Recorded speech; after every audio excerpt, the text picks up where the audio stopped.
Hello everybody, my name is RagingRaptor and I welcome you to a new World of Tanks video. And today I want to make a ranking, worst to best, ranking the tier 10 German tanks.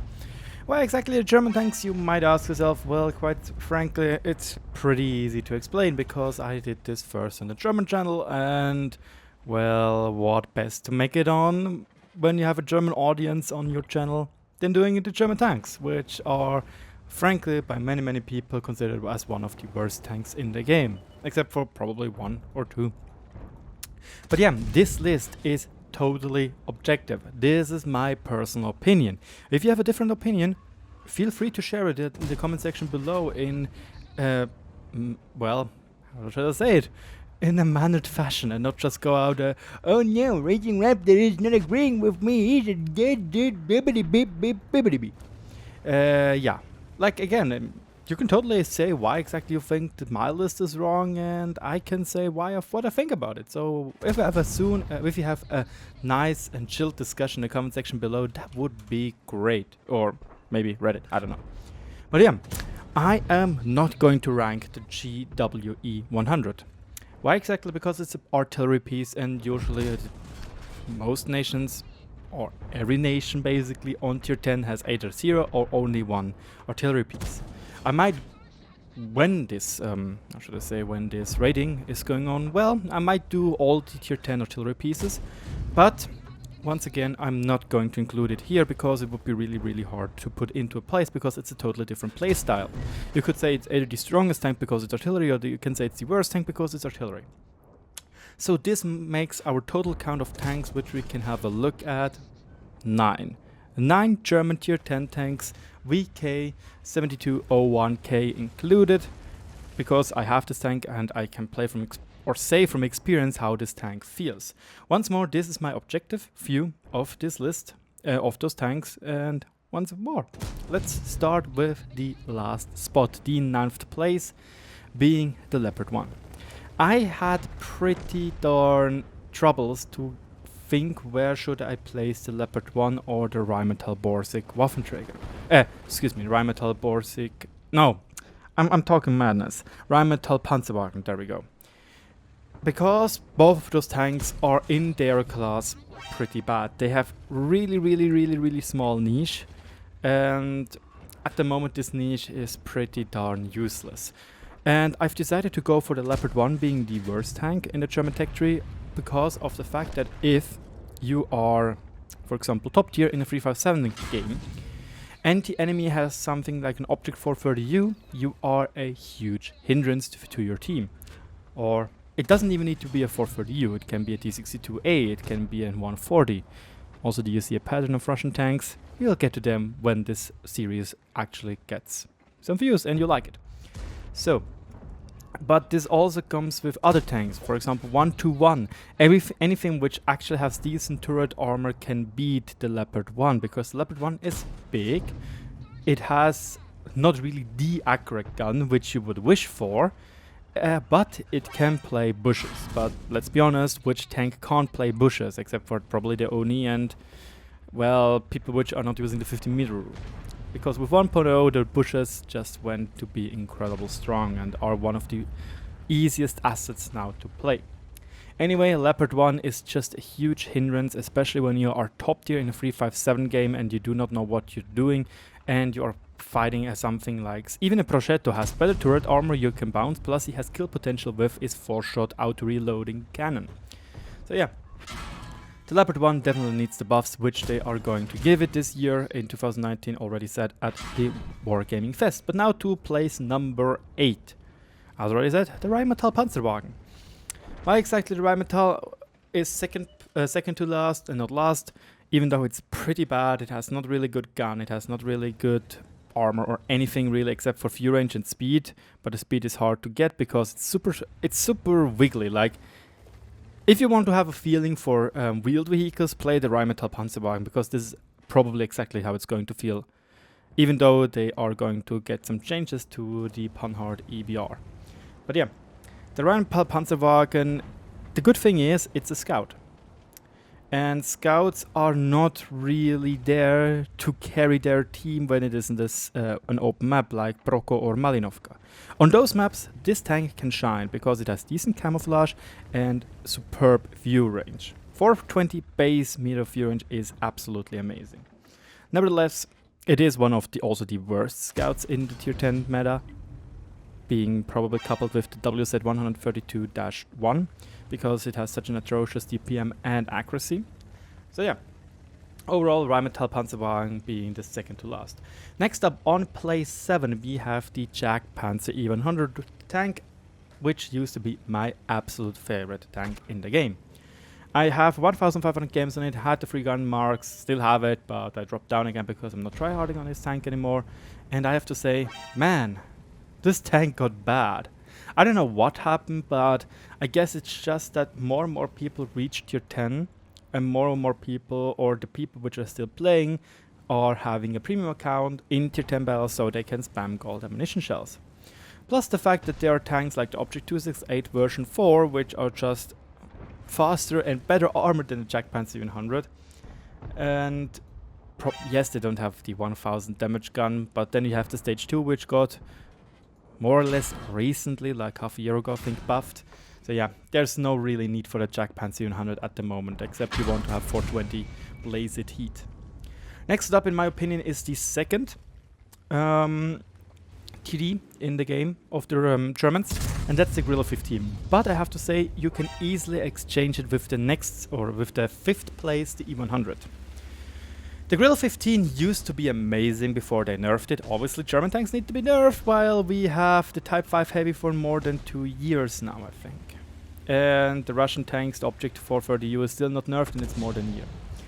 Yeah, the Grille 15 got nerfed pretty drastically. They nerfed aim time, bloom, speed, especially the speed, and this is what makes this tank so bad right now, because you can't really snipe with this tank. Yes, you can, of course. The gun is accurate. You lack a little bit of penetration with AP. The penetration for tier 10 TD is actually pretty bad. You lack the camo you would like to have, something like, I don't know, maybe an Object 268, which has much better camouflage. You don't have any armor, so you're lit up. You are going to get shot at with penetrating shots, which are going to screw your day over. But what you've used to do with this tank is playing as a pocket medium, or rather a medium with limited turret traverse and a 750 boomstick. And this works excellent, and you could see in the background footage it works still excellent, really. I was able to do or rack up in this game almost 8000 damage with just playing aggressively. I could have gotten easily 8000 damage, but I was just too stupid with the first shot on a Procede where I just aimed too low while I was pre-aiming one shot. Or one pass where he was most likely going to pass through. So, yet I think the Grille 15 is just also so much harder to play than the E100. Yes, it's easy to play. You just stand in the back and snipe and hope for the best that the RNG is not screwing you over with precision and accuracy.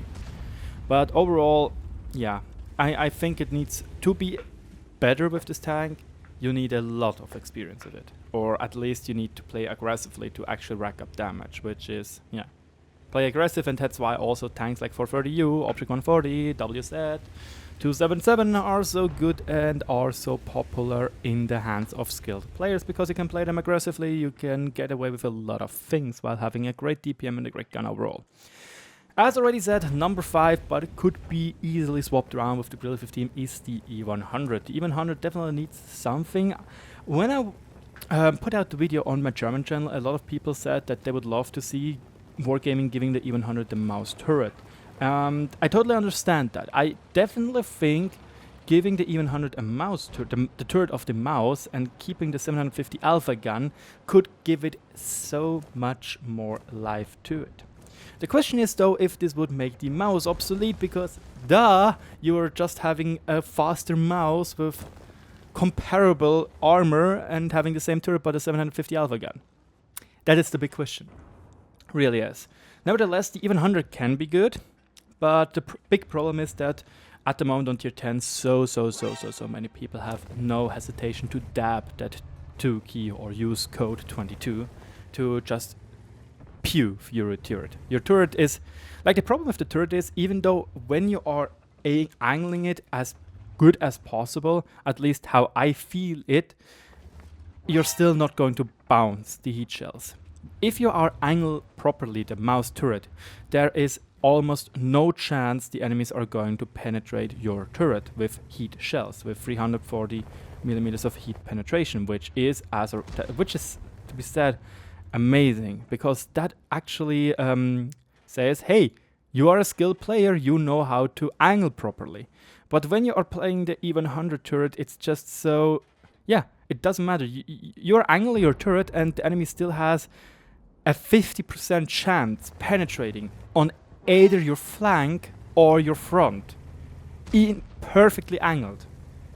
And as soon as you angle it more to one side, you just completely lose out, because then they're just going to shoot through the front of your turret, which has a much higher chance.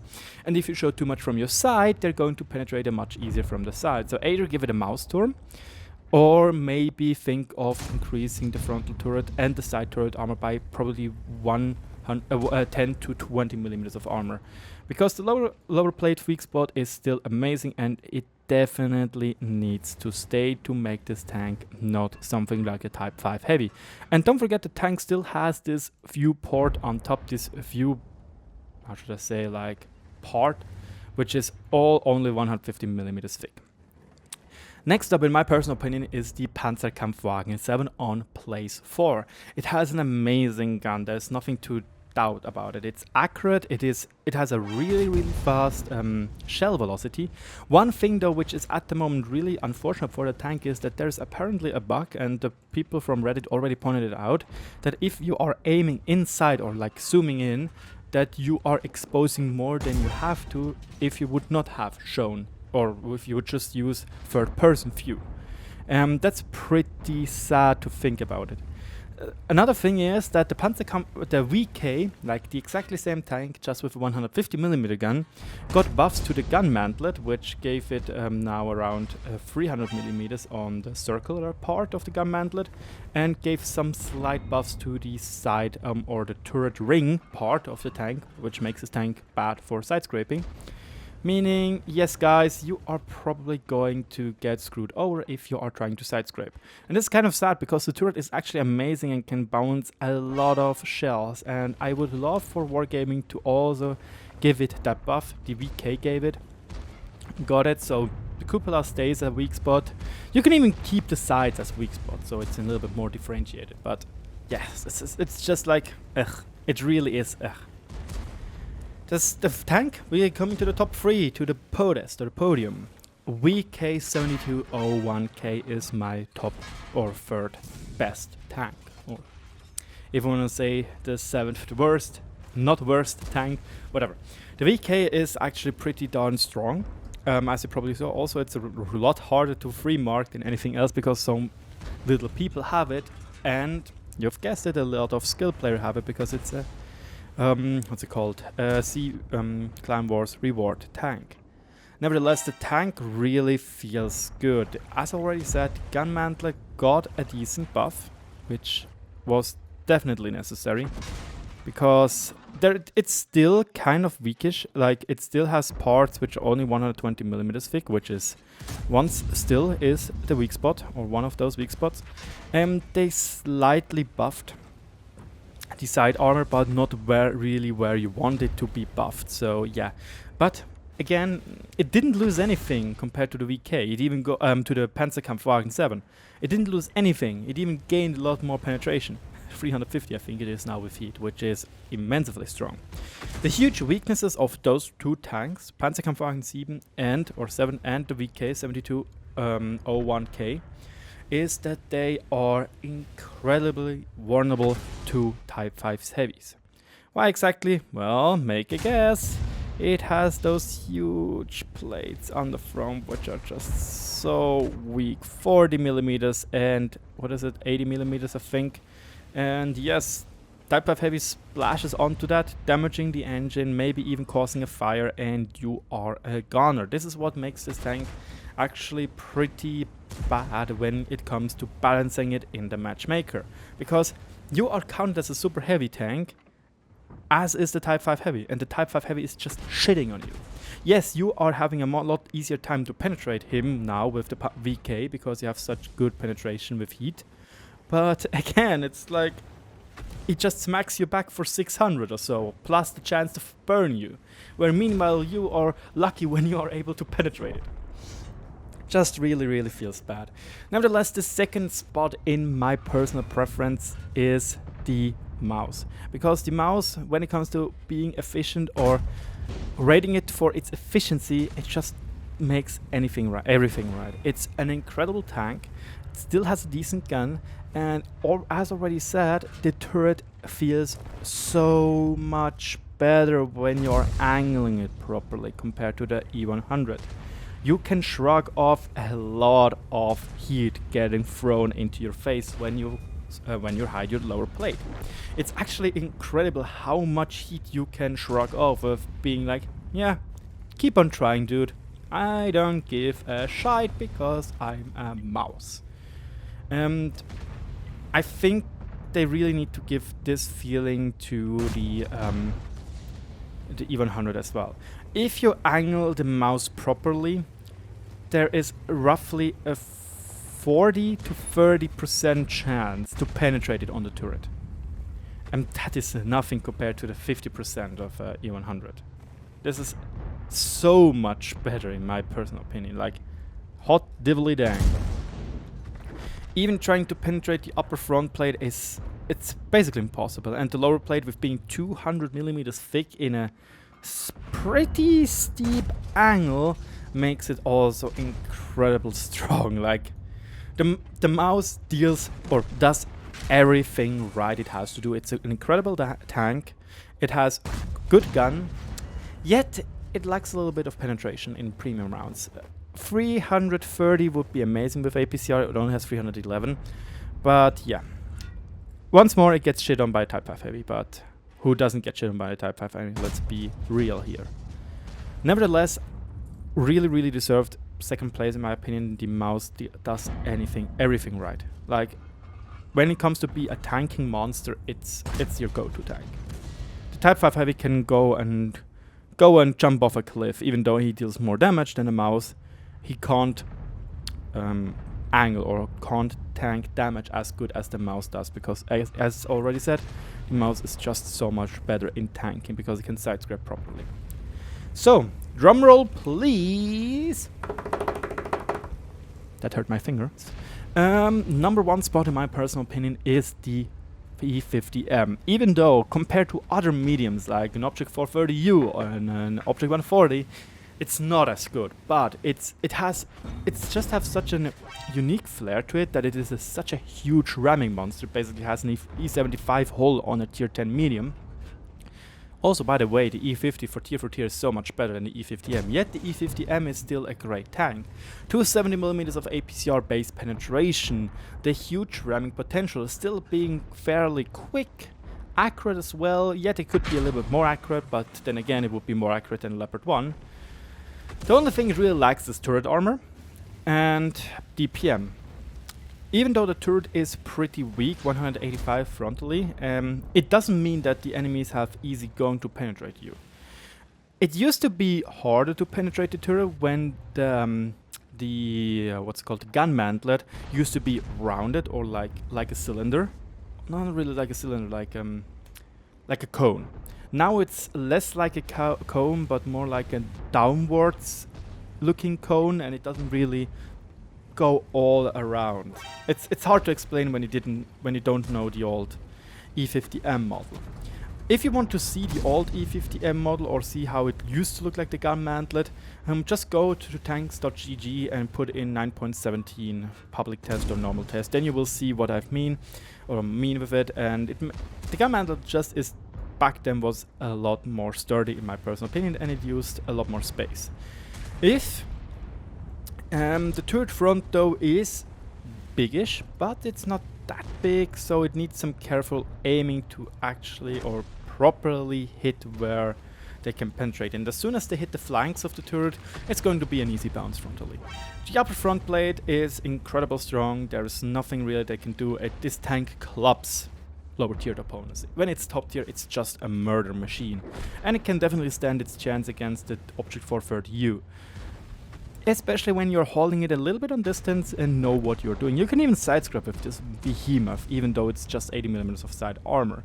The turret though, again, is a little bit of the problem. Nevertheless, I think the E50M is the best German tank in the game. And yes, thank you so much for watching, and let me know what your list would be. What do you think is the best German tank? And yes, you can write in the comment section below that the German tanks needs buff.